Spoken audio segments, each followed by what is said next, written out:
Welcome back. Now to our next conversation. Well, from COVID-19 pandemic and its health and economic impacts to the war in Ukraine, has forced a global rethink of the current multilateral framework and what it means for the future. With rising global inflation and central bankers tightening rates, this impacts Africa and emerging economies negatively at a time Africa is looking to wealth creation. Let's have this conversation now with Mr. Olumide Emmanuel, founder, Common Sense Group. Join us right here. Great to have you on the program. Yeah, thank you very much for having me.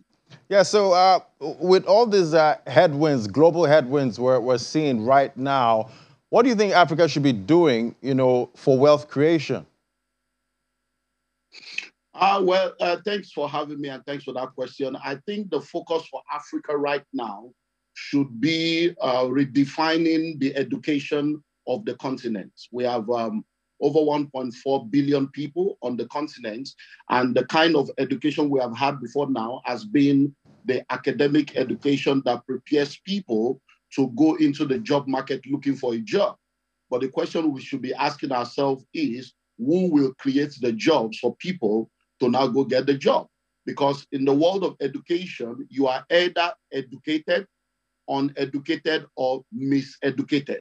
And what we have had on the continent has been the miseducation of the populace. About 70% of people on the continent are below the age of 35. And they all go to school to come out and look for a job.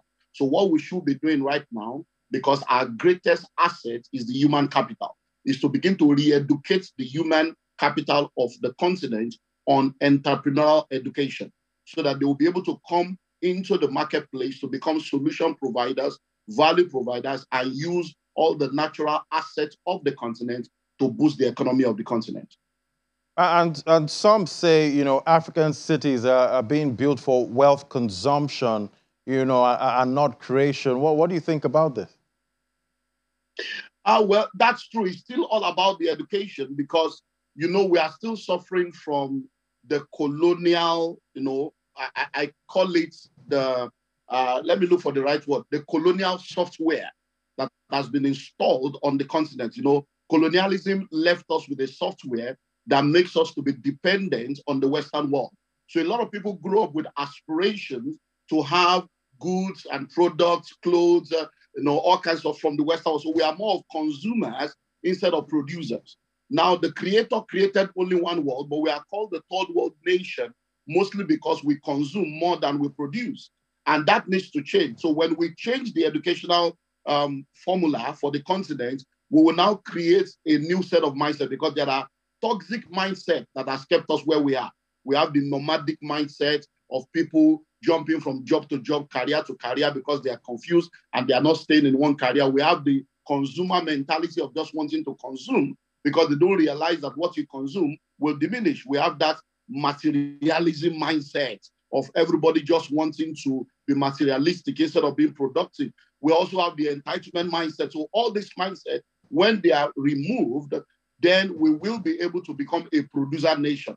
And the more we produce, the more our export grows, the more we have more income, and the more the economy of Africa becomes better. And global inflation doesn't seem to be peaking, at this point. How is Africa's real estate, doing as a hedge? How's that working as a hedge against inflation? Well, real estate is a hedge against inflation and devaluation anywhere in the world, and Africa is not an exception. As a matter of fact, we have a better opportunity for that to happen. Because in real estate, everybody needs real estate. Everybody, 100% of people on earth need a place to live. So real estate is going to be forever required. Because I tell people, you don't wait to buy land, you buy land and wait. Because a city today was a village yesterday, and a village today will be a city tomorrow. So we are actually the emerging economy. We are the last frontier. And anyone that wants to see Africa become what Africa needs to be, we need to begin to think about redefining how we maximize the opportunity in the real estate sector. Look at what has happened in Dubai. Look at what's happening in other parts of the world. They've used real estate to be able to turn things around in the economy, and they added hospitality to it, and boom, Dubai is where it is today. So, of course, real estate is one of the major vehicles of wealth creation and wealth retention that the continent need to give attention to. And what other opportunities are you seeing, on the horizon for wealth creation? So many opportunities on the continent. For instance, if you let's take ICT for instance. If you look at the US today, if we take about 4 or 5 companies in the US, from the eBay to the Microsoft to the Amazon to the Facebook, just put 5 of them together, you find out that their turnover per annum is more than the entire GDP of the entire African continent. Think about it for a while. Just 5 companies in America making more money than the entire African continent put together. That tells you the power in technology. But what are we doing? Our young people are out there, and a lot of the countries in Africa is not putting an enabling environment in place to maximize this. So we can look into the place of sports. Look at university system today. How many of the universities have a viable sports policy, sport platform to help people to harness their sporting gift? Look at entertainment. Most of what we have seen on the continent today as a result of entertainment has been by the sheer doggedness of the individuals and few corporate organizations that have supported them. When the countries in Africa understand the power of sport, the power of entertainment, the power of ICT, we're going to see a lot of change happening in the continent. We can go back to the issue of farming. We're talking of hunger, but we have so many lands that are left unused. And this is one of the things that we should begin to look at, because the opportunities are just there for us to explore. Right. So much to unpack. There's so many opportunities. It's time to start taking advantage, of most of this to, enhance wealth creation in Africa.